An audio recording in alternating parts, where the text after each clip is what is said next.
Hello, everyone. Welcome back to my channel and welcome to another episode of Reading the Room, a podcast in which I'm joined by a bookish guest to talk about something bookish. And today I have a returning guest, Hunter at Shelf by Shelf on Instagram, the one, the only.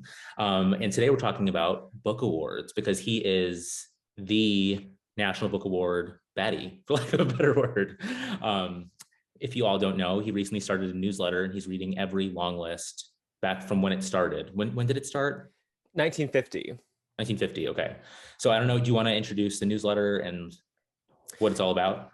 Yeah. So I should preface. So basically, I how everyone always has this idea of I want to read all of the great classics, or I want to read all of what they have this idea of what the canon is that they want to get through all of them to say they're well read. And while that's we know that that's not that's kind of a weird idea. I thought, well, I've always wanted to read, because one of my goals was to write a book that won the National Book Award. So when I was 19, 20, I was like, well, if I just read every single book that's ever been longlisted for the fiction award, then I'll know what to do. And so that was a thing that I wanted to do for almost 10 years. And then last year I was like, I'm going to do it. Alexander Chi was like, you should turn it into a newsletter. And so that's basically why I started. It was because of Alexander Chi, bestie, one of my bestie. No, I'm just kidding. He said I can call him my friend, so I'm calling him my friend. Told me to do it, and so that's That's incredible. I mean, it's a huge name, and I remember when you told me that, I was like, that's incredible. And it seems to be going really well. I mean, so how many books have you read off of the long list so far? So go ahead. I know you're a couple years into it now. 50. Are you at 53? I just finished 1953. Okay. So the first 2 years, they only had the winners. The first year was The Man with the Golden Arm by Nelson Algren, and then the second year was The Collected Stories of William Faulconer. And then the third year was the year that that had several books about World War II on it. And that year had 11 books, and then 1953 had 11 books. And I just finished 1953's winner was Invisible Man and by Ralph Ellison. And now I'm currently reading 1954 only had the one book, which was the winner, which is The Adventures of Augie March by Saul Bellow, and that's the one I'm reading right now. Nice. Yeah, I'm glad you mentioned Invisible Man because that's one of my favorite books from high school. I think I've mentioned it on my channel before, but I remember I read it in senior year for AP Lit, and my friend and I, we read it. She was in the class with me, and we stayed up until literally 2 a.m. just talking about it in depth, breaking down everything, and it just broke our brains essentially in the best way. So I love that book and I really want to reread it, especially after hearing your read of it now. It makes me want to pick it up again, as I'm sure I have a much more prime brain to understand it more than I probably did back then. But yeah, I thought it's actually really funny because I've said this before, I don't read what any book is about before I start it. I always like going in not knowing anything, and to me, I often find that great books don't rely on kind of the outside information that you're kind of given. They really work on their own, even without yes, the title is often in conversation with the book, but if you don't even know the title of a book, sometimes you can still kind of guess what the title could be. Just, you know what I mean? Yeah, totally. And that's actually, I'm glad you said that because another book that I keep putting off, I think I told you about this, but The Books of Jacob, which just came out a month or a couple weeks ago. That book, I've been terrified because I'm a little bit afraid of the historical, I don't have any historical context for it. So I feel it's just going to be kind of confusing and daunting. But I was talking to Matthew Sharapa, I think you know him as well. And he was saying a book should, even if you don't know the historical context, it should still stand on its own merit and inform the reader through its telling, which I think is interesting. So I really want to try that book. But I don't, do you have plans to read that one? I feel it's going to be pricey this year, but I don't know. Yeah, well, because she's a Nobel Prize winner for literature, and she's been a international Booker finalist, maybe winner. Yes. I can't remember. I think she might have won for Flights. I could be wrong about that. Yeah, though, I think it was Flight. Yeah, and then she, I feel one of her books got translated National Book Award, maybe. Drive Your Plow Over the Bones of the Dead. I love that book. I haven't read it, but I own it. I'm shocked you haven't read it. Okay. I know, I'm garbage. I am literal. Okay, good. Well, I'm literally garbage in the bin. I'm British now. Anyway, yeah, so but I do want to read it. But yeah, it's funny that you mentioned that though, because The Count of Monte Cristo, I'm reading it right now. And that one actually, it's like, I don't listen. I'm very uneducated. I have no idea about what anything has happened in history, in life. I don't even know what's happening in my house. But the Count of Monte Cristo is giving me all the context I need about Napoleon, who apparently was not short. He wasn't? No, he was. I thought he was very short. He was of average height for a man at that time, but they just wanted to like just get into his like, I don't know. They were just trying to be shady. Yeah. Historians, man. That's interesting how like through telephone things pass from history that aren't true. Yeah. Um, It's like play the rattlesnake sound from RuPaul's Drag Race. right. Right.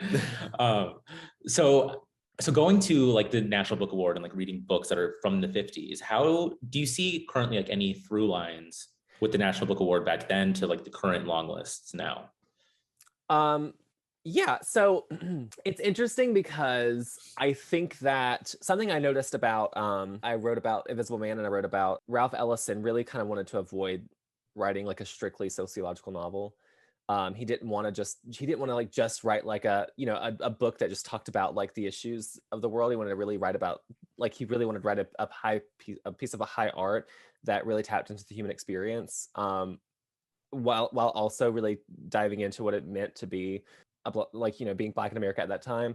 And I think that I think it's interesting because for a long time there was this idea that like you should kind of shy away from writing like a sociological type of novel, which I think is silly, but now I've noticed that I guess it's there's a connection here in that there's been a shift, like a shift in like what we kind of like elevate. And now, every time that on Bookstagram all the time, I think that people, they really like prioritize sociological novels and they think like, oh yes, like this is a book that is like saying something about the current moment. But like, and I think that's great. And I think that's a good thing. But I also think that that it's one of the reasons why people are sometimes like, I think that when a book, I was talking about this the other day about how sometimes I think that people prioritize there's people who are prioritizing aesthetics over addressing important issues, which can cause the text to be problematic in that sense. But then there's also people who are prioritizing like the points they're making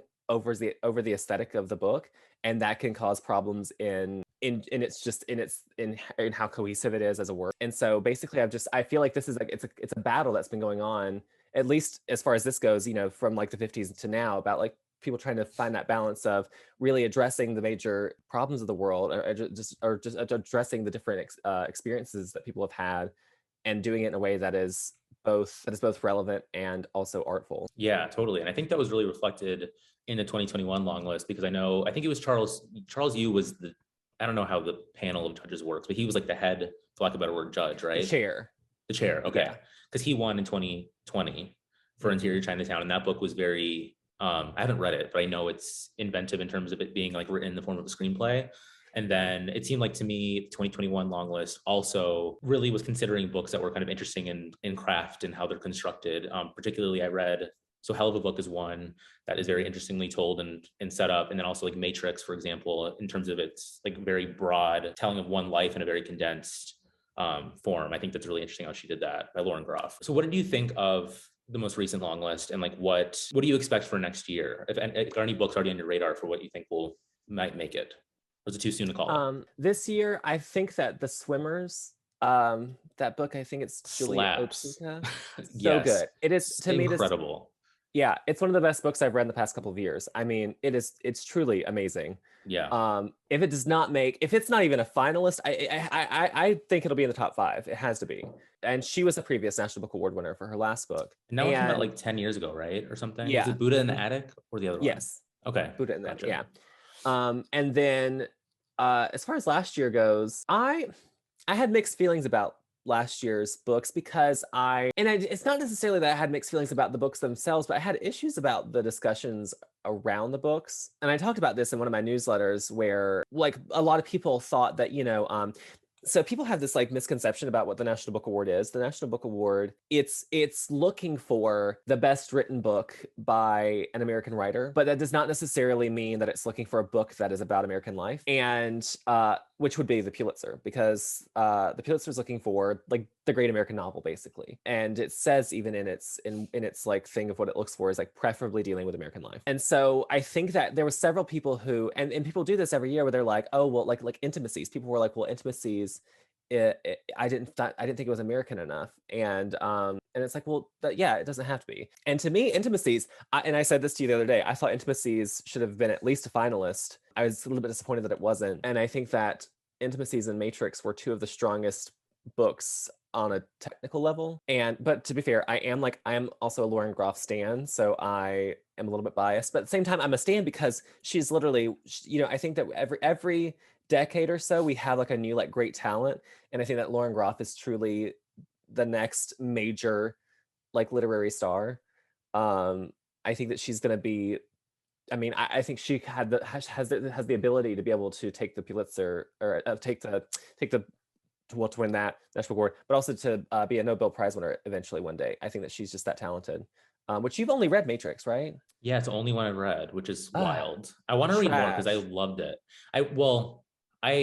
I think that book is like truly a perfect novel. Like I can't really fault it for anything, but it's just not something that, I don't know if it's just like the historical setting or something. It just didn't like fully like move me really, I would say, but I did love it as in its craft. I can't really fault anything she did. It was just kind of incredible how she was able to, I think it's so well researched, and like in her prose is like unmatched. Like it's wild. But I need to read Fates and Furies because I know that was on the 2015 long list, which is your favorite, right?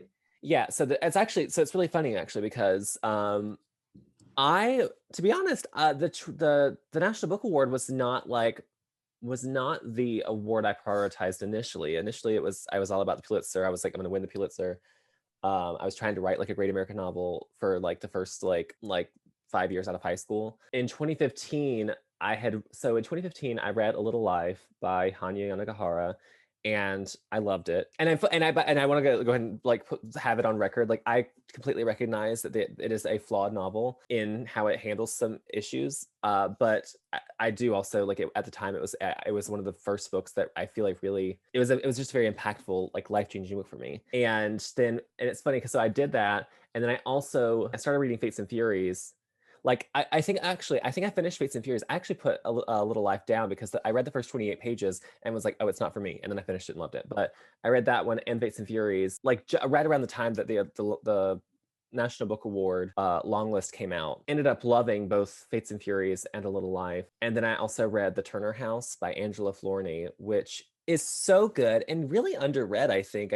Which I find so surprising because it is such a warm and inviting book that I'm constantly recommending to people. But those three books I thought were, and I still think those are some of the best books that have been longlisted in the past decade. I love them all so much. And then that year there was also Refund by Karen E. Bender. Oh, and the winner, Fortune Smiles by Adam Johnson. I haven't read it. I don't even think I've heard of that book really, to be honest. So he won the Pulitzer a couple years before for a book called The Orphan Master's Son, which I believe has been criticized by a lot of Korean American readers for its representation of. I didn't read that book, but I know, and I just know that it has some controversy around it. They've said it's very westernized, which is interesting because it does from my understanding from what people have talked about it, like it's it won the Pulitzer. And it's considered like an American type novel, even though it doesn't take place in America. And then, so Fortune, but I will say this, I do love some of those stories in Fortune Smiles. I actually do think they're brilliant. And I met him and he was very kind. I still do not understand how, like, it's so funny because Lauren Groff, she's been a finalist 3 times now, and she still hasn't won, which is mind blowing. When you read Fates and Furies, I will say this too, Fates and Furies is one of the best written novels of the past 50 years. That is a bold statement, but I will stand by it. It's just so brilliant. I need you to read it. Literally, like you're gonna have to read it right now as we're talking. I'm just kidding. That's crazy. No, I need to, because I love books about marriage. And is it about divorce or? I know a spoiler in the book, so I don't want to like spoil it for anyone. But I know a fraught marriage is basically what I know. I think maybe it's not what you think. It's not what you think. It is actually. Okay. I think of it as a very loving marriage, actually. Okay. Which is a little, like, some people think that's a hot take, but I have, like, first of all, I have talked to Lauren Groff numerous times now, and like in our conversations, we she has said, because I said, I was like, I feel like they really love each other, and she's like, they do. They really love each other, and so I think that they have like a really true love, but I think that they're also two very complicated people. And you are, did you finish Middlemarch? No, I still have like 300 pages to go, but I absolutely love it. It's so Okay. good.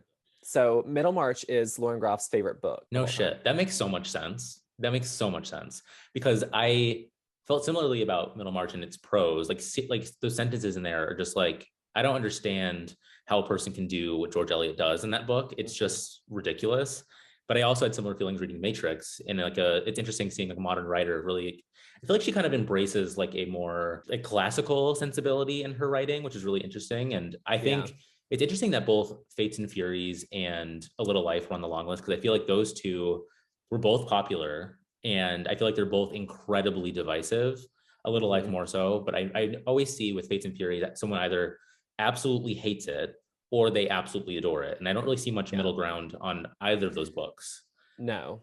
So it's interesting they came Um, up in the same year, but yeah, like that's the thing. Like 2015 was it was such a strong year for books. And I do, and it's funny because, yeah, because that, like, when I read those, I was like, oh, and I think that's something too, is that, I wrote about this recently when I talked about, so I wrote about, in the 1953 long list, three of the books were by Pulitzer Prize winners, including Hemingway's The Old Man of the Sea was actually long listed the same year that Invisible Man won the National Book Award.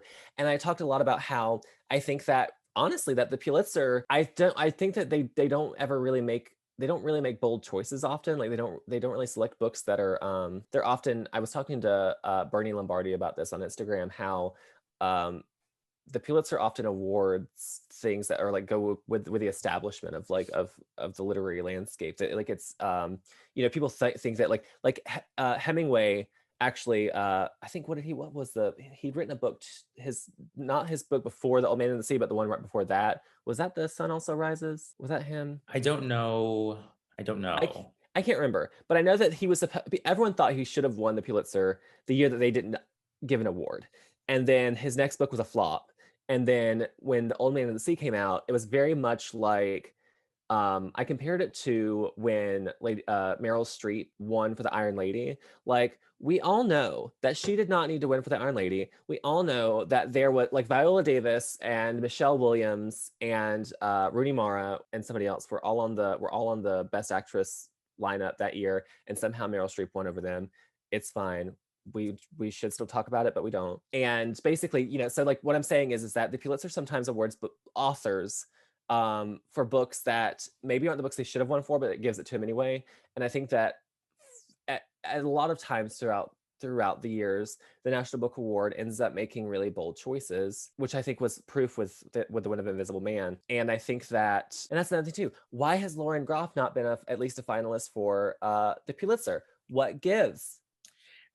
I wonder because I wonder if it's a factor of her age potentially because she's young and she still has presumably a lot of writing to do. I would think maybe they're like, Yeah, well, maybe they're just waiting it out. I don't know, but like I also think it's interesting. Like I don't know if has there ever been a double winner for the National Book Award? not that no. Because I know the Pulitzer they recently gave two to Colson Whitehead, which I think is interesting.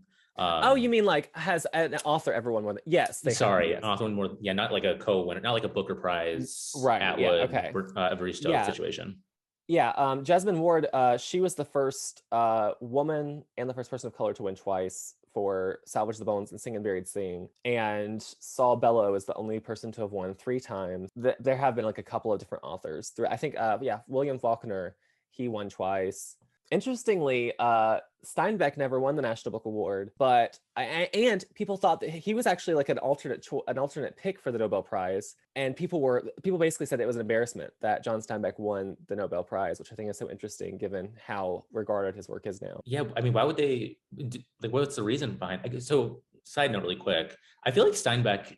I mean, he's obviously a huge author, but I feel like he's not really talked about like as frequently as some other like modern classic Yeah. writers, at least on like the bookish internet. I find I don't know if you think Yeah. that's true or not, or it's just like my bias of who I follow. But I mean, I like it's really funny because I think that the way that people talk, I think that, so I'm gonna say something that might be a hot take, but I think that ooh, people often want to pretend like people like Steinbeck and Faulkner were not really good writers. Like you can like say that somebody is like severely, like you can like say that someone's racist, you can say that someone's homophobic, you can say that someone's all these things, but I also think that like you can also, I think you can acknowledge that somebody has like a technical, like is technically talented or technically proficient in something, like because I think all the time about I've read a lot of pieces that talk about how Toni Morrison, a lot of her work kind of does pull from Faulkner.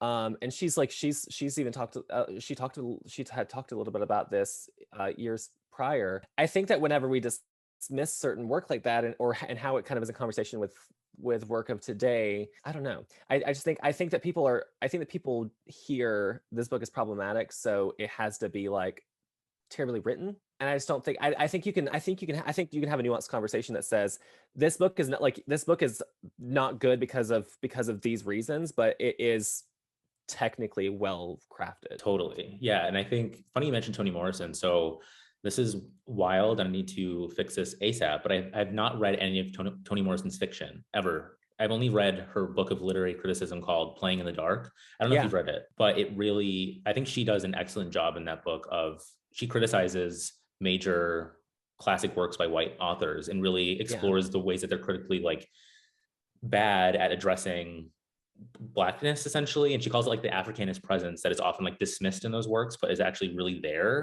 And so I Hmm. just think that I need all that to say, I don't really have a question about that, but like I just think it's really interesting how she just seems like a brilliant person that does criticism and presumably fiction. I haven't read it, but everyone that I feel like she's very universally acclaimed and I'm just very excited to just check her out. But I think she won a National Book Award. She did not. She didn't? So no, she was actually only she was longlisted twice for Stula and Beloved. And when she lost the National Book Award for Beloved, there was such outrage that 48 Black writers and critics penned a letter, I believe in the New York Times, that said that it was outrageous that she had never won the National Book Award of the Pulitzer. And that following April, she ended up winning the Pulitzer for Beloved. Interesting. I Yeah. think I want to start with that. Do you think that's a good one to start with for Morrison?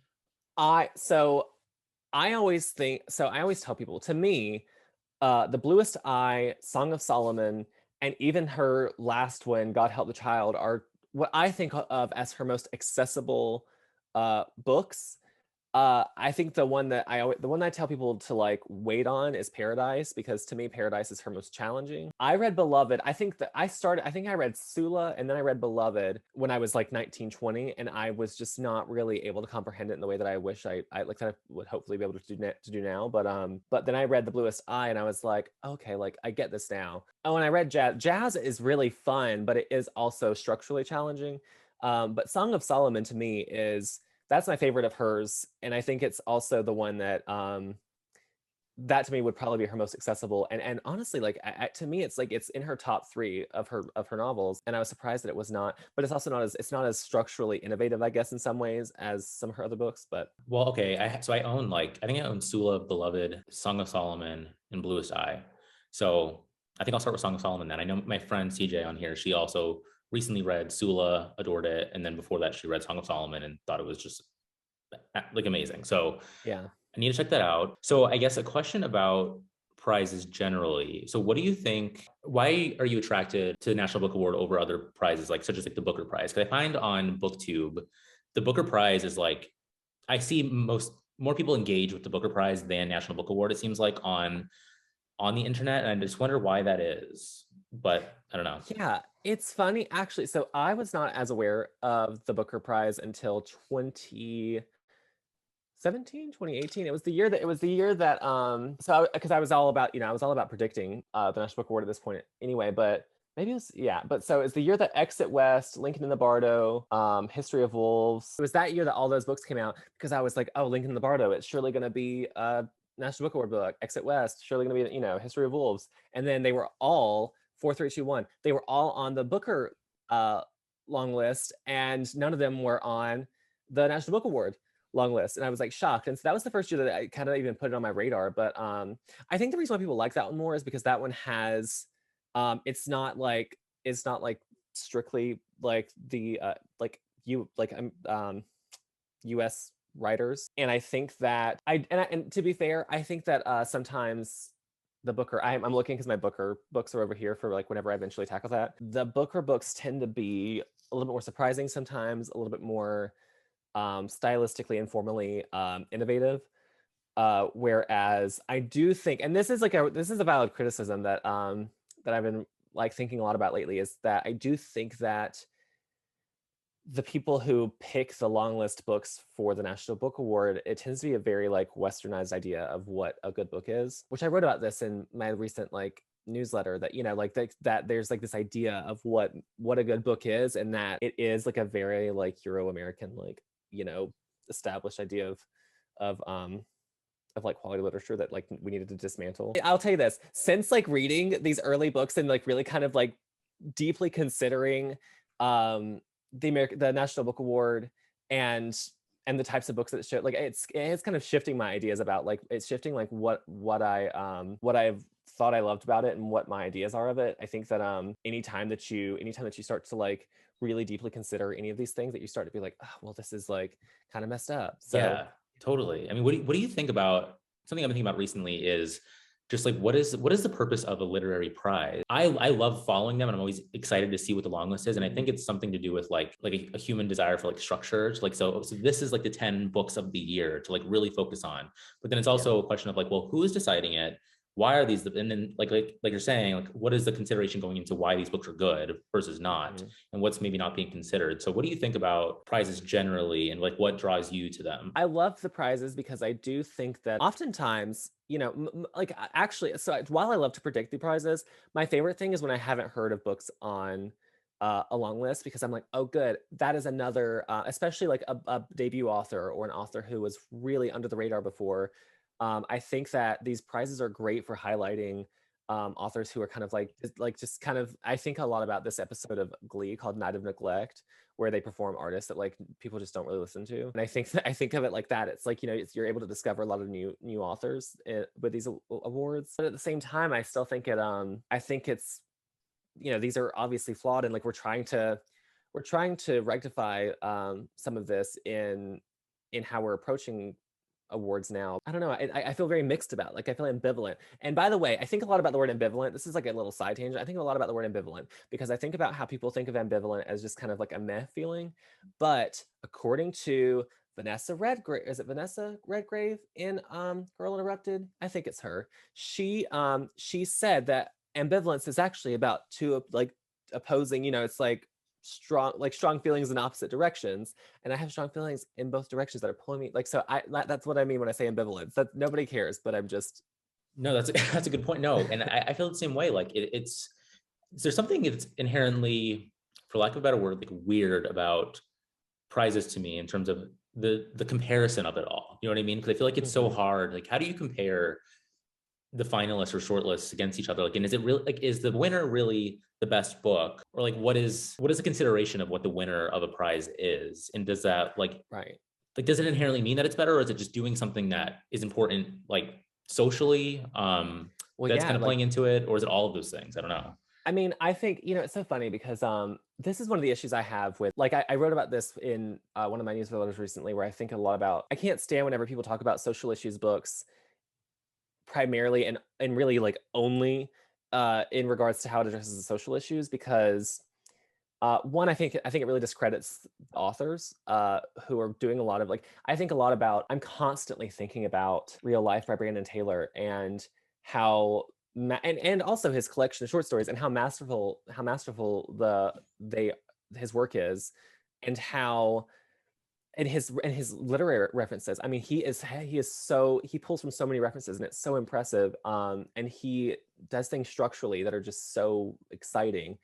And then, you see readers who are like, wow, this totally taught me so much about, it taught me how to be like a better white person. And it's like, that's like, okay, but like, that's not, you're not like you're not talking about the work in the way that, like when people talk about Lauren Groff, a lot of people do still talk about the writing. They still talk about the structure. Like we have to be able to, and I think a lot of, when Toni Morrison won the Pulitzer for Beloved, she said, she was like, I hope, she said, I know that the work is worth the award, but I'm hoping that I hope it's not taking on like an extra literary importance. And I think that's a fear that a lot of authors have, is that, you know, there's a lot of the work. I mean, it's the art really does come first for a lot of these people, and then it's being treated as like an educational device or as something outside of that. And I don't think that's fair to the artist. I completely agree with you. And it's something that I've been thinking about a ton lately in terms of like how I think critically about books, because I feel like often, I don't really know who I'm addressing with the statement, but like I feel like people often don't look at like the form and narrative structure of a novel. And they like we're looking at novels here, like not just the ideas or what it's saying about certain things socially. It's really, I'm more interested, not more interested. I think that those things are still considerations, but there's a difference for me between fiction and nonfiction, and what fiction is intended to do, and why is this author using the form of the novel, using fiction to tell whatever they're trying to say. And I feel like often it seems like, given political correctness and cancel culture and all of this, I feel like a lot of analysis of books, particularly on the internet, is very much focused on representations and like what the characters are in a book, rather than actually looking at what the author's doing with those characters in form, in craft, in structure of the book. And I wish I saw more of that, because that's the criticism that I like to read. I don't know if you agree with that. When you're trying to reshape your ideas of something, like I think, you know, like when I talked about earlier how there was like such a strong shift away from overt political ideology in fiction for a long time. There's this idea of like separating a lot of those ideas, like, right, like people didn't want to write like social issue books were kind of considered like not as quality at a certain point, were kind of dismissed in some ways. And I think that, you know, and if you look at the early criticisms of Toni Morrison's work, you know, they literally were like, one day she'll be able to write a real novel basically about white people, is what they were saying. And so I think that, you know, so that was, and which was really like cringy and bad and like really racist. But I think that, you know, then people were like, oh no, you're not supposed to think and say those things. And so I think that it is part of a learning curve that people are kind of going through, where they're like, how do we, I think it just shows how much learning is left to do, because so many people just don't know how to approach art in a way that because we've just been taught, like it's been so like strongly established that art has to be, for a long time it was established that art had to be like separate from the political ideology. Then it was like, no, we should be using the work to like speak about something greater. Then it was like, oh no, because we're all human beings and being human is inherently political, every book is political in some way, whatever. And so like I think that we're just kind of like, it's just this taking this really everyone a long time to figure out how to approach literature. And I think that in about 10, 15, 20 years that we will be a little bit further along, not much, but a little bit. And maybe we'll start seeing people approach the work in the way that you're talking about now. There's so many considerations to go into. I just feel, I just don't like when I read things that are solely focused on like one aspect of a book, and rather looking at it more kind of like as an entire piece that's actually like, we're using this as a form of something that also is speaking on present issues. And I feel like sometimes I see things that only address one or the other, and I feel like that's kind of a missed opportunity to really consider a book. Not to say that I'm like great at it, and I'm still working on it, but just something I've been thinking about myself, because I tended to find like, even with like star ratings of books, like I find that I'm tending to not love that. I feel like if you rate something 3 stars, that doesn't say anything, or like doesn't mean anything. At least to me, I'm finding. So aside from like enjoyment levels, I guess, but that's also not really as interesting to me. I will tell you this too. I have seen people who used to do star ratings for enjoyment levels, and I've seen it kind of like bite them in the butt at some point, because they gave like 1 or 2 stars to something that they were like, this book is really like great and smart and all these things, but I really didn't enjoy it, so 2 stars. And then everyone's like, that's not, you know, because it discourages a lot of readers who were only looking at the star ratings themselves, you know what I mean? Totally. Who don't read the reviews, because a lot of people don't read reviews. If they just literally, if there's a star rating, they will look only at that, which actually I like. So one of the reasons why I tell people, like, you know, don't really look at my star ratings on like Storygraph and stuff, is because I pretty much give everything 5 stars if it's somewhat decent, because I want every book to have a chance that if it's not harmful, if it's not, like if it's, even if it's just like a fine book, I'm like, oh, 5 stars because you're doing what you got to do. Don't look at my 5-star ratings, read my review, and then you'll know what I actually think of it. Right, totally. This is actually a side note. So how many projects are you working on, Hunter? Right? Like how many writing projects am I Yeah, working on? because you're working on like your memoir, but I thought Yeah. you're also working on fiction too. Yeah. Okay. So I haven't really talked about this, but I submitted my manuscript to an agent semi recently. Like they requested the full manuscript. So I'm just kind of like, waiting to hear back on that. But I literally told myself, I was like, I'm not going to work on any other projects. Because I submitted it back in November. Things like that's nothing too, by the way. Nobody tells you how long things take in like book land. Like most everyone I talked to, they were like, oh, my first book, yeah, it took me like a couple of years to like get everything like together. But so I told myself I was going to take this like 6-month break, and then I started the newsletter, and I write one every week. And let me tell you something, these do take a lot of time to write because I'm trying to while I'm constantly spouting out things that make probably no sense, like I do try to really deeply consider everything I'm talking about in the newsletters. Like the memoir is like done enough for now that like it's off submission, but I started working on I'm polishing a short story, like my old short story collection that I'd written from like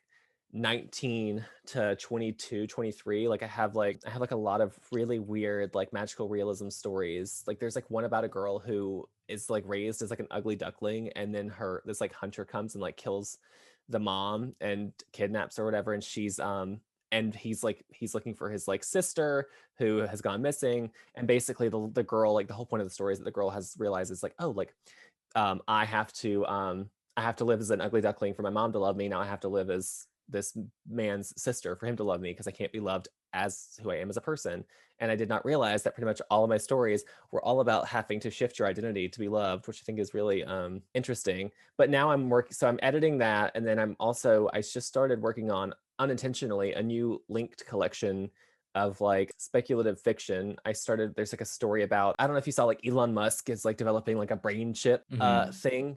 And I thought, and like I read that they're working on making sure, like trying to get it to where you could download memories. And I thought, like, what like who of us, like people like you and me, like what kind of person would actually subject themselves to that, and how could that be utilized in like a bad way? And I thought, well, of course, like if everyone is like dying, which I think a lot of people sadly are like seeing that happen over the past 2 years. Of course, if you started to like panic over the idea that you couldn't remember everyone you loved, you'd want to have these memories like saved, like in safekeeping. And so, like I basically in one of the stories, like they download all the memories onto like a tablet, and then they start using, but like as they go through them and they start rewatching these memories, little ads start to pop up, and like the ads are like taking from their memories. And so like the narrator has like all these memories of their mom who passed away the year before, and all these memories are of them as a child with their mom. I mean, it's like selling them a car. And so it's like this really like messed up thing, right, of like how that technology, which, I mean, this is nothing new, but like there's like a lot of stuff, like there's like a thing about I don't know if you saw that air tags, men are dropping air tags in women's purses to follow them around. And Oh my God, no, I've not heard about that. That's terrifying. So keep an eye out, and if you get a little alert that there's an air tag that's been, because I think that now they like alert you if it's been like 10 miles long that you've been near one that you don't associate with your phone. But I was writing about like what would it look like if somebody actually found out that somebody was doing that, but they were kind of like, they were a little bit unhinged too, so they were like, okay, I'm gonna like whatever. So like, and then also about like the Disney World land. Yeah, so basically, so I'm working on all those things, and then I also have like a horror novel that I've been on and off. I think I've told you about it before. Yeah, it sounds so good. Yeah. So I love horror, so I think, listen, I'm convinced that it's like and I will also, it's so funny because like most all of my stories are like very queer Southern Gothic, and then I also have this like weird like speculative fiction thing that is like kind of against everything else I typically write. So it's just very interesting to have. But yeah, so basically like I'm working on a lot. You contain multitudes. That's so much. That's amazing. I don't know how you find the time to do all of this. It's incredible and commendable.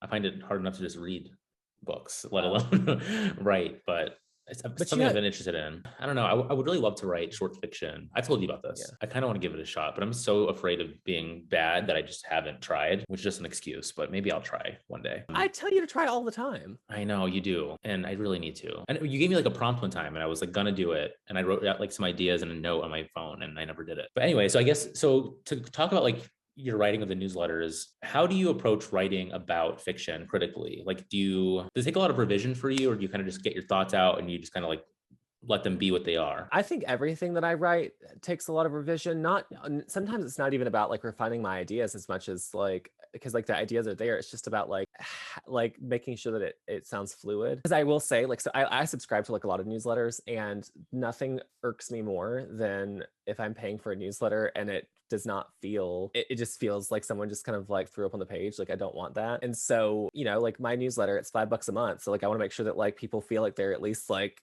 paying for something that's a quality. But actually it's funny. So I don't really have like a plan whenever I'm like working on each newsletter. Like each week I'm talking about three or four books a week. And it's kind of major, like I don't really know what I'm going to write about until I start writing about it. And then I start seeing all of the ways that certain books connect. Like I wrote about, but actually I will say I did have some ideas. Like for instance, there in 1952, there was this book called Melville Goodwin USA. That was a book about war. And then there was another book called The Caine Mutiny, which won the Pulitzer, which is also about war. And they're all about World War II. And then From Here to Eternity is also about World War II, which won the National Book Award. And I had an idea before I'd written that one that I was like, I'm going to write about how men only write about war, which is such a like silly thing to think, you know, but really like if you look at the 40s and 50s especially, so I mean most of the books, even books that are technically like not about the war, like allude to the war a lot, and those are the books that were considered really important. I mean, granted, to be fair, like everybody was thinking about the war because everyone was affected by it. So like, I get it. But what I was not expecting was how much I was going to love those books. And so it was kind of like that newsletter, it really kind of came down to me writing about my initial, what my initial ideas of those books were going to be. And then just kind of like a recalibration of my own sense of what those books were about, and understanding masculinity in a new way, and understanding the war in a new way. And so like really it's just, it all kind of comes down to, I always see everything. What did I compare it to? Oh, so I'm not gonna lie. I like, you know, I didn't go to college. I like the most education I have is I went to cosmetology school, hair beauty school. I was not a dropout, so I can't sing the song, unfortunately. But so I always want to lead with like, I don't have any like technical qualifications for this, but I always saw this newsletter. I envisioned it as, did you ever see Julie and Julia? No, I haven't. Garbage. You are so uncultured. Oh, I am garbage? Or okay, gotcha. You're garbage. No, you're garbage. You're it. Uncultured. Yeah, you know, no, I love Amy Adams, so I will always root for her. But it's based on this woman's like she had like a newsletter type thing, like an online, where she like documented making all of these cooking things, whatever. But like she was like silly and funny and referenced pop culture and stuff. And so basically I was like, oh, I can do that. And so, but I guess that at the same time, you know, I have a lot of big ideas about how we engage with literature. And so I don't know, I think I try to think about like, what is the book, like what is my own personal relationship with the book? And this is how I approach all of my reviews anyway, is I think, what is my own personal relationship with this book? How is that informing how I engage with it? What is the book doing on a technical level? Like how is it structured? What is the form? How are the prose? Also, like what does it say? Like what are the bigger ideas it's grappling with? How is it engaging with other books? Like how is it in conversation with other books? How is it in conversation with the greater world? I really am trying to like put all of those ideas together and thread them in a way that feels like it makes some semblance of sense. Totally. Yeah, no, I love that. And I think you're such a great writer on that front too, because I think great criticism is, it kind of feels like you're reading, I mean, it's in the best way, like someone really grappling with their thoughts on something rather than just trying to like affirmatively say something about the book. I think it's always interesting seeing a writer grappling with their thoughts on something as through the writing in a way that also feels like they're giving you a solution in a sense, or like an argument. And I feel like you're really good at just writing generally, and it's very also clear, which is great, and I think that's also hard to do.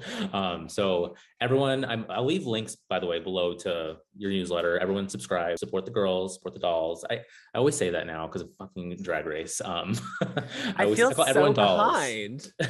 I feel so behind. What do I call? I don't even know if I call people like, I don't even think I have like names. I should do something. I just say y'all all the time because I'm from the South. Hey, that works too. So I want to know, what is something that you recently read that you love, something that you're currently reading and your thoughts on it, if you have any, and then something that you're looking forward to that's coming out this year. It can be more than one thing if you have more than one. Ooh, what is something I recently read? I will shout out Clean Air by Sarah Blake. Like I loved her last book, Nema.